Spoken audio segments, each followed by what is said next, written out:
러시아가 우크라이나에 무기를 지원하는 프로그램인 우크라이나 우선 지원문로 PURL에 한국이 어떤 식으로든 참여하면 보복 조처를 하겠다고 경고했습니다. 타스통신에 따르면 마리아 자하로바 러시아 외무부 대변인은 한국이 북대서양 조약기구의 PURL에 참여할 가능성에 대한 질문에 이 경우 우리는 비대칭 조치를 포함해 보복 조처할 권리를 실행할 수밖에 없다고 말했습니다.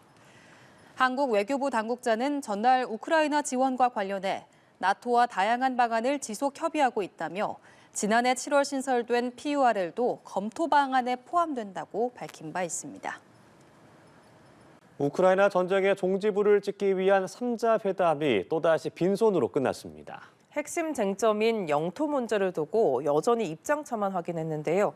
양국은 추가 회담에는 합의했습니다. 김예린 기자입니다. 오는 24일로 발발한 지 4년을 맞은 러시아 우크라이나 전쟁. 전쟁을 끝내기 위한 3자 협상이 미국의 중재로 지난달부터 이어지고 있지만 큰 진척을 보지 못하고 있습니다.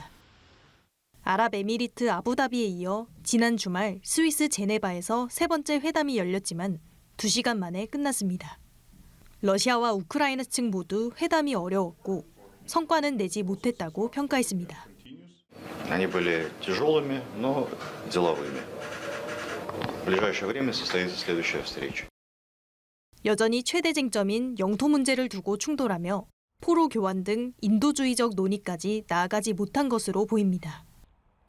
양측의 날선 공방은 회담 중에도 이어졌습니다. 젤렌스키 우크라이나 대통령은 러시아가 협상을 지연시키고 있다고 비난했습니다.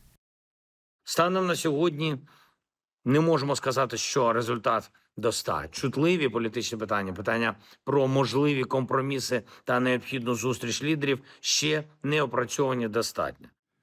러시아는 지난해 미국과 알래스카에서 합의한 종전안에 따라야 한다며 물러설 수 없다는 입장을 강조했습니다.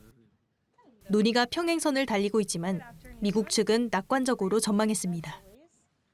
There was meaningful progress made in both parties. Both sides agreed to update their respective leaders and to continue to work towards a peace deal together. 트럼프 대통령은 6월 종전을 목표로 협상을 압박하고 있습니다. 양국은 조만간 추가 회담을 이어가기로 했지만 최대 걸림돌이 남은 상황에서 돌파구 마련은 쉽지 않다는 관측이 나옵니다. 연합뉴스 TV 김예린입니다. 미국과 러시아, 우크라이나가 세 번째 3자 종전 협상을 시작하는 현지 시간 17일, 러시아가 우크라이나 에너지 시설에 대규모 폭격을 가했습니다. 로이터 통신 등 외신에 따르면 러시아는 이날 우크라이나 남부 오데사를 포함한 12개 지역을 폭격했습니다. 볼로디미르 젤렌스키 우크라이나 대통령은 소셜미디어에 미사일 29기와 드론 약 400기가 동원됐다며 9명이 다쳤다고 전했습니다.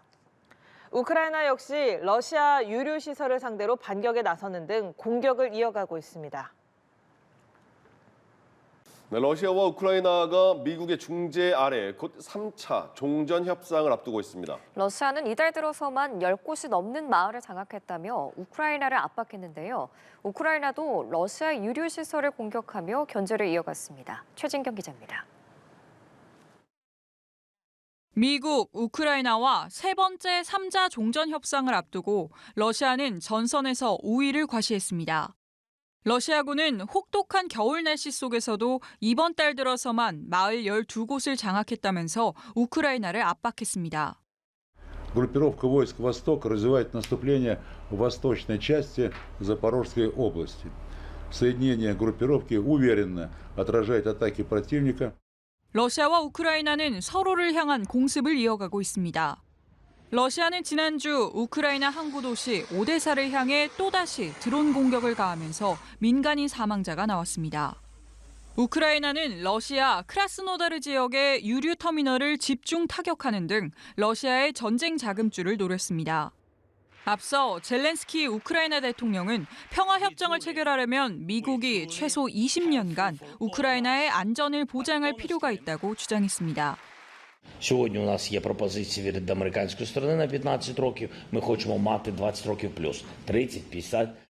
또 미국이 우크라이나에게만 양보를 강요하고 있다는 불만을 드러내면서 서방국들의 지지를 호소하기도 했습니다. 이런 가운데 다가오는 3자 협상에 참여할 걸로 알려진 러시아 외무차관은 러시아가 협상에 대한 입장을 강경하게 바꿨다고 밝혔습니다. 지난해 우크라이나가 러시아 대통령의 관절을 공격했기 때문이라고 주장했는데 구체적인 변화 내용은 설명하지 않았습니다. 연합뉴스 TV 최진경입니다.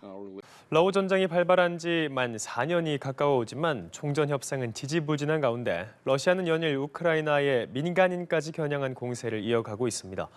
러시아는 미국 트럼프 대통령이 주도하는 이 평화위원회 첫 회의에도 대표단을 보내지 않겠다고 밝혔습니다. 김지수 기자입니다. 폭격을 맞은 주택은 처참히 파괴됐고 바닥엔 불에 탄 아이의 일기장이 떨어져 있습니다.